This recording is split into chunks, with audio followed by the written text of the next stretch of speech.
Bismillahirrahmanirrahim. Assalamu alaikum viewers. My name is Dr. Sayyid Zishan Haider. COVID-19 novel corona virus a lot बहुत कुछ इसके बारे में कहा जा चुका है, कहा जा रहा है और कहा जाता रहेगा। कुछ पॉइंट्स मेरे भी हैं, मैं आपसे डिस्कस करना चाहता हूं। सबसे पहले हम वायरस के स्ट्रक्चर को अगर डिस्कस करें तो इसके आउटर मोस्ट लेयर होती है, उसको हम इन्वेलप कहते हैं, जो कि लिपिड्स यानी फैट्स पे मुश्तमिल होता है। और लिपिड्स जो हैं एक खसूसियत रखते हैं, जैसे कि घर में हम घी यूज़ करते हैं वो भी फैट्स पे मुश्तमिल होता है। इनकी खसूसियत ये है कि ये 35 डिग्री सेंटीग्रेड पिघलना शुरू हो जाते हैं।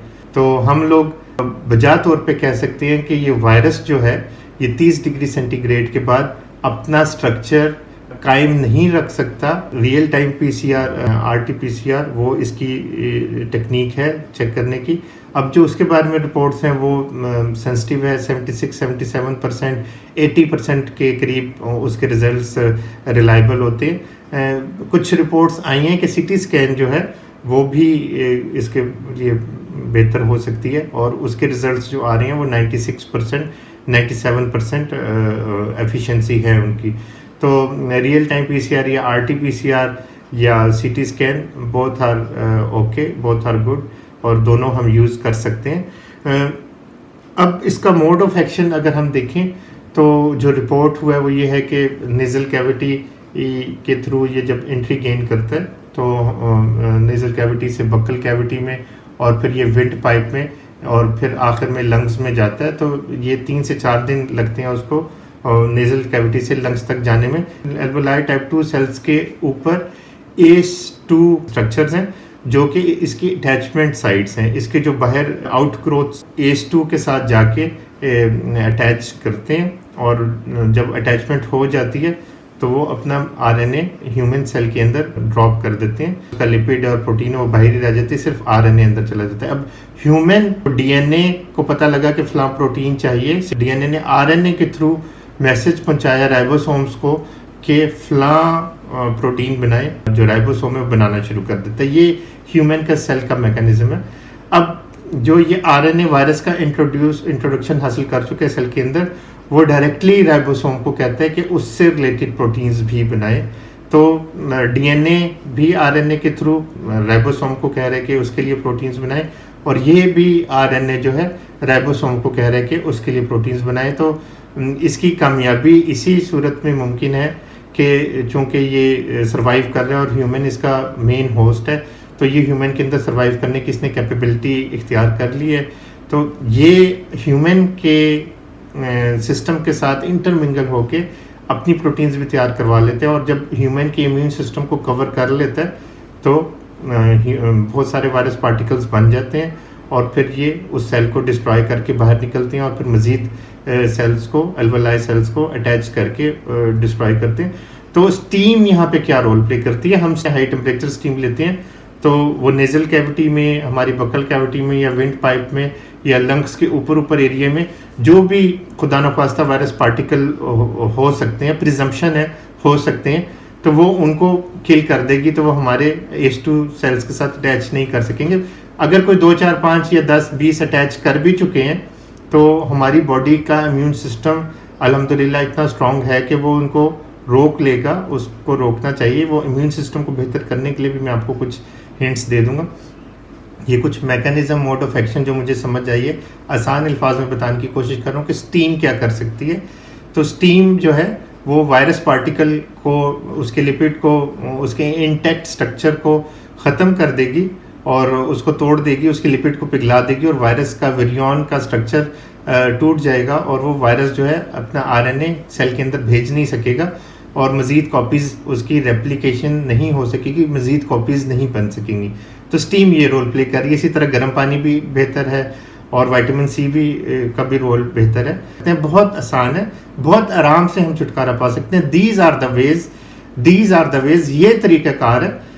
यानी हम सबसे पहले अपनी साइकोलॉजिकल थॉट्स को बेहतर कर लें, अपने इम्यून सिस्टम को बेहतर करने के लिए हम अपनी नींद को बेहतर कर लें, अपने फूड पैटर्न को, अपने लाइफस्टाइल को बेहतर कर लें, जनरल हाइजीनिक कंडीशंस को मेंटेन कर लें, अपनी सफाई सुथराई का ज़्यादा ख्याल रखें, हाथ धोएं, सरफेसेस की क्लीन अप का ख्याल रखें और अपने हाथों को कॉन्टीन्यूसली 20 सेकंड के लिए धोएं और सोशल डिस्टेंसिंग बहुत ज़रूरी है। हुकूमत की पॉलिसी बिल्कुल ठीक है, सोशल डिस्टेंसिंग बहुत ज़रूरी है ताकि हम एक counted number of infected patients को अलहदा कर लें और फिर उनको ट्रीट कर लें और फिर उनको माशरे का मुफीद शहरी बना सकें। तो ये सारे फैक्टर्स हैं जिनको हम अडॉप्ट करके इस मूजी मर्ज से छुटकारा पा सकते हैं, इस वायरस से हम छुटकारा पा सकते हैं और इसमें हमारे कोई पैसे खर्च नहीं होंगे। अच्छा, एक और जो सबसे इम्पोर्टेंट पॉइंट मेरे जहन में आया, इंसान की जो सोच होती है और इंसान जो अच्छे अल्फाज बोलता है दूसरों को बकअप करने के लिए, दूसरों को मोटिवेट करने के लिए, तो हमें ये चाहिए कि आजकल हम चूँकि ज़्यादातर घर में रहते हैं और बहुत सारे लोग फ्री भी हैं, तो एक दूसरे को कॉल्स कर सकते हैं, एक दूसरे के साथ बातचीत भी होती है, तो हम सब एक दूसरे को पॉजिटिव अप्रोच के साथ बकअप कर सकते हैं, उनको कॉल्स कर सकते हैं, उनको हौसला दिला सकते हैं। तो ये रिपोर्ट्स अवेलेबल हैं कि साइकोलॉजिकल थॉट्स जो हैं और ये एक दूसरे को पुशअप करना, एक दूसरे को पॉजिटिवली हिम्मत देना, ये बहुत अच्छी सोच है और ये इंसान को बहुत हौसला दिलाती है और ये वायरस के खिलाफ लड़ने के लिए बहुत ज़्यादा बेहतर होती है और क़ुव्वत मुदाफ़त बढ़ाने में बहुत बेहतरीन रोल प्ले कर रही है। तो ये सारे फैक्टर्स हैं जिनको अडॉप्ट करके हम इस वायरस से बच सकते हैं, इस मूजी मर्ज से बच सकते हैं और हमें सबको मिल के कोशिश करनी है कि हम इसके खिलाफ ऐलान जिहाद करें और इसके खिलाफ लड़ें। अच्छा, ये सबसे ज़्यादा इम्पोर्टेंट है, हमें अपनी पूरी ज़िंदगी के पैटर्न को चेंज करना है, हमें अपने लाइफस्टाइल को चेंज करना है, गरीबों का बहुत ज़्यादा ख्याल रखना है। Psychological thoughts, food pattern, lifestyle के साथ साथ जो सबसे इम्पोर्टेंट है, हमें अल्लाह ताला को ज़रूर याद रखना है, अल्लाह ताला से दुआ करनी चाहिए, अल्लाह ताला से रहमत की उम्मीद रखनी चाहिए और हम लोग जब सिद्के दिल से सारे घर वाले मिलके, छोटे बच्चों से लेकर बड़े तक सारे घर वाले अफराद मिलके अल्लाह ताला को याद करेंगे तो इंशाअल्लाह ताला अल्लाह ताला की मदद से ही हम इससे छुटकारा पा सकते हैं। तो हम सबको ये सारी चीज़ें अडॉप्ट करनी है ताकि हम इस वायरस से छुटकारा पा सकें। एक और पॉइंट जो मेरे जहन में आ गया वो है इकोनॉमिक क्राइसिस का। इकोनॉमिकली हमारा मुल्क इतना स्टेबल नहीं है और हमें इकोनॉमिकली भी चीज़ें देखनी है। पूरी दुनिया इस वर्ल्ड क्राइसिस से गुजर रही है, तो इकोनॉमिक सूरत हाल पूरी दुनिया की इतनी बेहतर नहीं है, पाकिस्तान की भी इतनी बेहतर नहीं है। तो हमें इकोनॉमिकली भी बहुत ज़्यादा अखराजात करने से बचना है। सिर्फ नेसेसिटीज़ पे खर्च करें, सिर्फ इम्पॉर्टेंट चीज़ों पे खर्च करें। कुछ 4-6 महीने के लिए, 8 महीने के लिए, साल के लिए हमें चाहिए कि हम सिर्फ अपनी इंतहाई ज़रूरत की चीज़ों पे पैसे खर्च करें, बाकी बचा के रखें। ये बहुत ज़रूरी है, आगे आने वाला टाइम और ज़्यादा टफ हो सकता है। हमें इस सूरत हाल को अच्छे तरीके से हैंडल करना है। It only requires a proper handling and a proper management. तो मेरा ये मैसेज है कि हमें सिर्फ सिचुएशन को प्रॉपरली हैंडल करना है, प्रॉपरली मैनेज करना है, तो हम इस वायरस से छुटकारा पा सकते हैं। अब मैनेजमेंट जो है पर्सनल लेवल पे भी है, गवर्नमेंट लेवल पे भी है, scientific, non scientific, psychological, economical, physical, intellectual, हर किस्म के रीजंस हैं यहाँ पे। हमने हर लेवल पे जाके काम करना है। मेरा आखिरी मैसेज ये है कि united we stand, by dividing we fall. हम सबको मिल के काम करना है। बाकी बहुत सारी स्पेकुलेशंस आ रही हैं, बहुत सारे लोग इसके ऊपर डिस्कशन कर रहे हैं कि ये ह्यूमन मेड है, तो इस साइंटिफिक एविडेंसेस हैं वो मैं आपसे डिस्कस करना चाहता हूँ।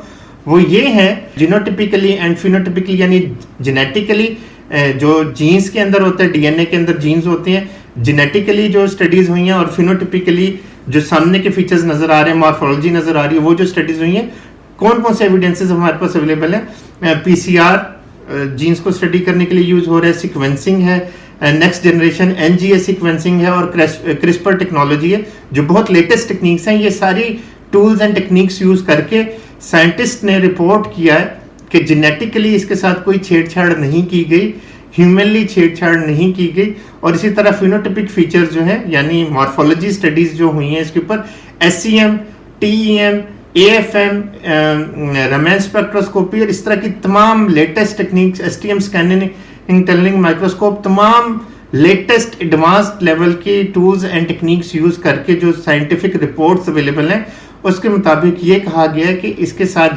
जीनोटिपिकली या फिनोटिपिकली ह्यूमनली कोई छेड़छाड़ रिपोर्ट नहीं हो रही। ये it's a part of natural selection. Her organism को जिंदा रहने का हक हासिल है। It's part of natural selection, survival of the fittest. उसने अपने आप को जिंदा रखने के लिए अपनी जनरेशन को from one offspring to other offspring transfer करने के लिए उसने ये चीजें अडॉप्ट की हैं और ये मोर वायरुलेंट हो गया, ज्यादा खतरनाक हो गया और ये नेचुरली हुआ है, ह्यूमनली नहीं हुआ। ये साइंटिफिक रिपोर्ट्स अवेलेबल हैं। तो हमें एक दूसरे के ऊपर ब्लेम गेम नहीं करनी चाहिए। तो वही बात कि united we stands, by dividing we fall.